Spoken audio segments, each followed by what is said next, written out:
प्रथम और द्वितीय विश्व युद्धों और समुद्र मंथन की पौराणिक कहानी में बहुत सारी समानताएं हैं।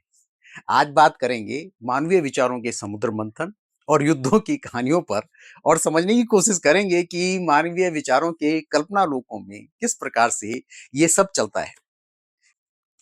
विभिन्न संस्कृतियों और धार्मिक मान्यताओं में देवताओं और राक्षसों के बीच हुए महान युद्धों की दिलचस्प पौराणिक और धार्मिक कहानियां मिलती हैं।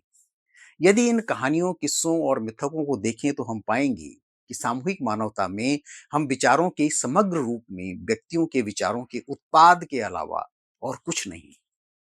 इसलिए हमारे पास अपने पक्ष के अनुसार भगवान और दानव को परिभाषित करने के हमारे कारण हैं।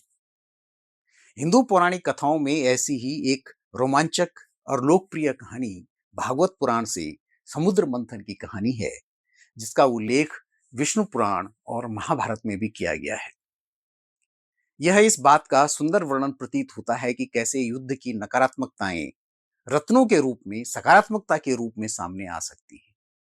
इस दार्शनिक लेकिन पौराणिक कहानी में असुरों या राक्षसों ने देवताओं को युद्ध में हरा दिया और ब्रह्मांड पर नियंत्रण हासिल कर लिया। सभी देवता मदद के लिए भगवान विष्णु के पास गए, जिन्होंने देवताओं को कूटनीतिक तरीके से स्थिति से निपटने की सलाह दी।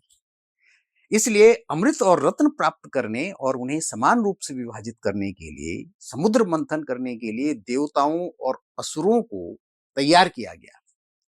विष्णु ने देवताओं के साथ एक गुप्त समझौता किया कि वह सारी व्यवस्था करेंगे कि केवल देवताओं को ही अमृत मिलेगा और वे अमर हो जाएंगे।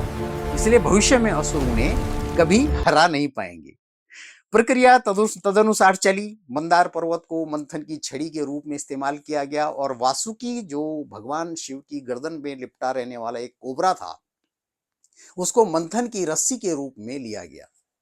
इस कहानी के कई संस्करण हैं, जिनके अंतिम परिणाम हलाहल, एक बहुत ही घातक जहर, से लेकर अमृत, जो एक बर्तन में देव चिकित्सक धन्वंतरी के साथ प्रकट हुए थे, इन तक 14 रत्नों के रूप में एक एक कर निकलते हैं। गरुड़, जो पक्षियों का राजा और भगवान विष्णु का वाहन माना जाता है, उसने यह बर्तन उठाया और युद्ध के मैदान से उड़ गया। विष्णु ने एक सुंदर महिला मोहिनी का रूप लिया और असुरों का ध्यान भटकाकर अमरत्व का अमृत केवल देवताओं के बीच ही वितरित कर दिया। यहाँ इस कहानी में देवों के विचार मानवता और मानवीय मूल्यों के सकारात्मक विचार हैं, जबकि नकारात्मक विचार असुरों या राक्षसों के रूप में है। यह पौराणिक कहानी इस बात का चित्रण है कि कैसे नकारात्मक विचारों, मतलब कि असुरों, और सकारात्मक विचारों यानी कि देवताओं के मंथन से अमृत प्रकट हो सकता है। आधुनिक मानव इतिहास के दोनों महान युद्धों, प्रथम और द्वितीय विश्व युद्धों, ने अपनी सभी मानवीय कष्टों, हिंसा और हत्याओं के साथ ही साथ वैज्ञानिक और तकनीकी आविष्कारों के रूप में मानव बुद्धि और प्रयासों के कई अद्भुत नायाब नगीने या रत्न भी दिए, जिन्होंने आने वाले समय में मानव जीवन को आरामदायक और समृद्ध बनाया। हालांकि उनमें से अधिकांश आविष्कार केवल युद्ध लड़ने वाले सैनिकों की मदद के लिए विकसित किए गए थे, उन्होंने प्रौद्योगिकी, चिकित्सा और विज्ञान के क्षेत्र में नए क्षितिज बनाए। पहले और दूसरे विश्व युद्ध में इस सामूहिक मानवता की विभिन्न विचार प्रक्रियाओं की परस्पर क्रिया, अंतःक्रिया और द्वंद्व को देख सकते हैं। सामूहिक विनाश के हथियार, एटॉमिक वेपन्स विकसित करने के साथ ही साथ रासायनिक युद्ध, टैंक और तोप खाने का निर्माण किसी न किसी तरह से पहले और दूसरे विश्व युद्ध के युग में ही हुआ।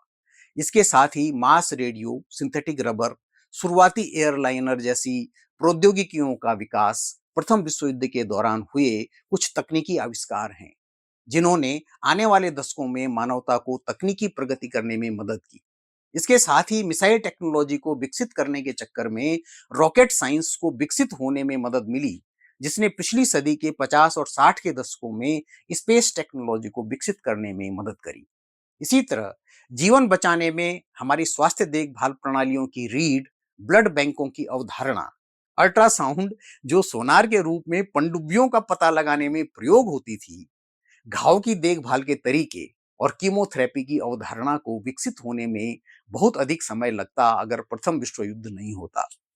ये सभी प्रौद्योगिकियां और चिकित्सा प्रणालियां मानव बुद्धि की युद्ध के दौरान की संकट प्रक्रिया के फलस्वरूप विकसित हुई, जो आने वाले दशकों में मानव सभ्यता की प्रगति का चेहरा बनी। इतिहास में युद्ध आमतौर पर कुछ विचार प्रक्रियाओं के कारण लड़े जाते रहे हैं, जिन्होंने एक मौलिक प्रेरक कारक के रूप में काम किया, जो लोगों को मारने और मारे जाने, पीड़ित होने और चुपचाप पीड़ित बने रहने, सहयोग करने और किसी भी कीमत का भुगतान करने के लिए तैयार रहने के लिए प्रेरित करते आए हैं। इसमें मनुष्य की सबसे कीमती चीज उनका जीवन भी शामिल है। समाज और संस्कृतियां युद्धों के दौरान उनके बलिदान के आधार पर अपनी किंवदंतियां, कल्पनाएं और नायक बनाते हैं। युद्ध मानव मानस के लिए इतने महत्वपूर्ण हैं कि हमारे धर्म ज्यादातर युद्धकालीन घटनाओं की शिक्षाओं पर आधारित है। हमारे चित्रात्मक चित्रण की कल्पना में, विशेष करके प्राचीन यूनानियों और हिंदू धर्म के अधिकांश देवताओं के हाथों में एक हथियार जरूर होता था। अपने समय की राजनीति और भूगोल को बदलना अधिकांश युद्धों का केंद्रीय विषय रहा। यह साम्राज्यों, राष्ट्रों, उपनिवेशवाद आदि जैसे सामाजिक, राजनीतिक या राजनीतिक सांस्कृतिक शासन, जो धार्मिक भी हो सकता है, उसका विस्तार करना या उनकी रक्षा करना हो सकता है। हमने एक मजबूत केंद्रीय विचार बनाने के लिए सभी प्रकार के वाद को केंद्रीय विचार प्रक्रिया बनाया, जैसे राष्ट्रवाद, जिसने एकजुट करने और लड़ने के लिए प्रेरित करने वाले कारक के रूप में काम किया। दुनिया भर की अधिकांश संस्कृतियों और देशों के लिए अपने बहादुरों को शेर या बाघ कहना असामान्य नहीं है। आमतौर पर हमारे पास दुनिया भर में राष्ट्रीय प्रतीकों में ये जानवर, जो अपनी हत्यारी हिंसक प्रवृत्ति के लिए जाने जाते हैं, बहुतायत से मिलते हैं। सामूहिक मानवता की बुनियादी विचार प्रक्रियाओं के स्तर पर भी प्रथम और द्वितीय विश्व युद्ध भिन्न नहीं थे। ये दोनों युद्ध दुनिया भर में राजनीतिक, सामाजिक, सांस्कृतिक, वैज्ञानिक और तकनीकी परिवर्तन लाए। द्वितीय विश्व युद्ध में प्रौद्योगिकी और विज्ञान इतने महत्वपूर्ण हो गए कि दुश्मन के वैज्ञानिक संस्थान महत्वपूर्ण लक्ष्यों में शामिल थे। इस युद्ध में प्रारंभिक कंप्यूटरों का उपयोग विभिन्न उद्देश्यों के लिए किया गया था और कोडिंग सिस्टम विकसित किए गए थे। द्वितीय विश्व युद्ध ने रॉकेट विज्ञान के साथ साथ हथियार बनाने को भी गति दी। चिकित्सा के क्षेत्र में एंटीबायोटिक, पेनिसिलिन, जीवाणु संक्रमण के उपचार में एक क्रांति लाया। जलने, घाव और अन्य जीवन घातक स्थितियों के प्रबंधन ने नई अंतर्दृष्टि प्रदान की। टेटनस के लिए बड़े पैमाने पर टीकाकरण, निवारक या प्रिवेंटिव चिकित्सा में एक नई शुरुआत हुई। द्वितीय विश्व युद्ध के दौरान टूटी हुई हड्डियों को ठीक करने के लिए ऑर्थोपेडिक्स में धातु की प्लेटों का उपयोग आधुनिक चिकित्सा इतिहास में अभूतपूर्व था। हम दो विनाशकारी युद्धों, प्रथम विश्व युद्ध 1914 से 1918 और विश्व युद्ध के काले दिनों के दौरान मानवता के बलिदान की कल्पना कर सकते हैं। दूसरा युद्ध 1939 टू 1945 उनके कष्टों, संघर्षों, जीवन के भय के रूप में जब दो युद्ध लड़े गए, और बाद में जब इतिहासकारों, राजनेताओं ने दोनों युद्धों पर चर्चा की और आने वाली पीढ़ियों ने विचार प्रक्रियाओं के विभिन्न सेट बनाए, तो मानवता ने अपने हाल के इतिहास की दो क्रूर घटनाओं से कल्पना, कला और विज्ञान का निर्माण किया।